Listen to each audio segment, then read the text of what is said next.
혹시 영웅본색이란 말 주윤발 영화로만 알고 계셨나요? 이 영웅본색도 원래는 우리가 자주 쓰는 절차 탕마가 바로 여기서 나왔습니다.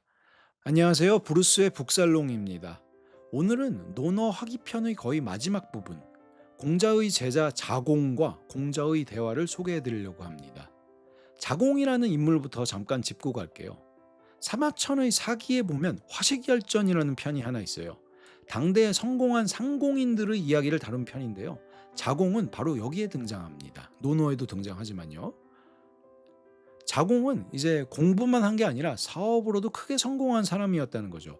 사마천은 자공을 높이 평가하면서 공자의 사상이 후대에 전해질 수 있었던 데에는 자공의 공로도 무척 컸다고 강조합니다.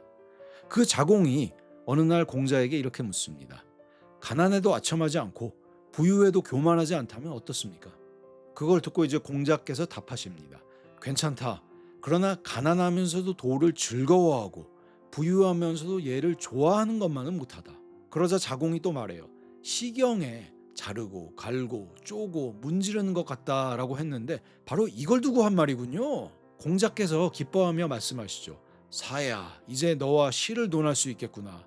하나를 일러줬더니 스스로 다음 이치까지 미루어 아는구나. 먼저 자공의 심리부터 한번 볼까요?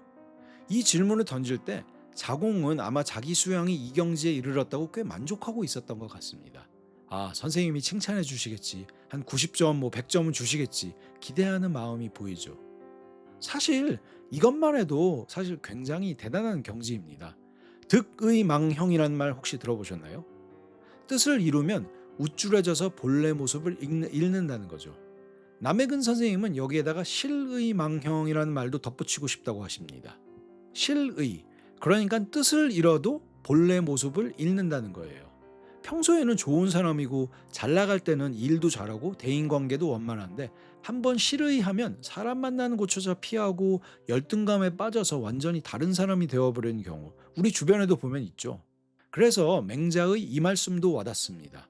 부귀도 마음을 방탕하게 할 수 없고 빈천도 절개를 바꾸게 할 수 없으며 권세와 무력도 지조를 굽히게 할 수 없다. 이 중에 빈천도 절개를 바꾸게 할 수 없다. 이 한마디 경지에 이른 것만 해도 대단한 수양이 필요합니다. 혹시 영웅본색이란 말 주윤발 영화로만 알고 계셨나요? 이 영웅본색도 원래는 오직 대영웅이라야 본래 모습 그대로일 수 있다라는 유대영웅 능본색이라는 옛말에서 나온 표현입니다.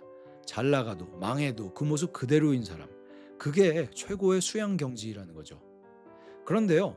자공이 말한 경지도 이미 이렇게 훌륭한데 공자는 왜 90점을 안 주고 그냥 괜찮다라는 한마디만 했을까요? 가난해도 고개 숙이지 않는 수양이 있다고 해도 그런 마음가짐으로 자신을 대단하게 여기곤 속으로 남을 깔본다면 사실은 수양이 부족한 겁니다. 반대로 저 사람은 훌륭한데 나는 아직 멀었어 라고 느끼는 것도 결국 자기를 남과 비교하는 마음이라서 이 역시도 수양이 부족한 거고요. 부유하면서 교만하지 않은 것도 마찬가지입니다. 나 정도 되는 사람이니까 이런 태도로 사람을 대해야지라고 느낀다면 그 안에는 여전히 우월감이 남아있는 거죠. 진짜 경지는 평담, 그러니까 담담함입니다. 어느 위치, 어느 환경에서나 소박하고 담담한 것. 그래서 공자는 자공에게 이렇게 말한 겁니다. 네가 말한 정도는 합격선이다. 그런데 거기서 한 걸음 더 한번 나아가봐라. 가난하면서도 즐거워하고 부유하면서도 얘를 좋아하는 데까지. 우리가 잘 아는 안민낙도가 바로 이 이야기입니다. 고상한 친구들하고 한담을 나누다 보면 그 사람들이 종종 남해근 선생님에게도 묻는데요. 그대가 보기에 나는 어떤가? 그러면 선생님은 이렇게 답한다고 해요. 나는 자네 생각에 다 동의하지는 않네. 자네 분명히 고상한 사람이야. 다만 고상해 보이려고 애쓰는 구석이 조금 있네. 뼈 때리는 말이죠.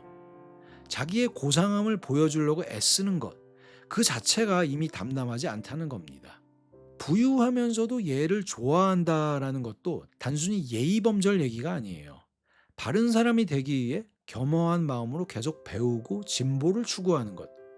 돈이 많다고 다 얘를 좋아하는 게 아니라는 건 뭐 굳이 별도로 예를 들지 않아도 다들 아실 겁니다. 자, 이제 자공의 다음 대답으로 다시 돌아가 볼게요.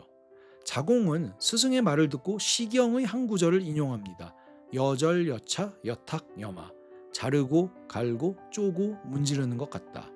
어디서 많이 본 글자들이죠. 네, 우리가 자주 쓰는 절차탕마가 바로 여기서 나왔습니다. 원래 절차탕마는 옥을 다듬는 공정을 말해요.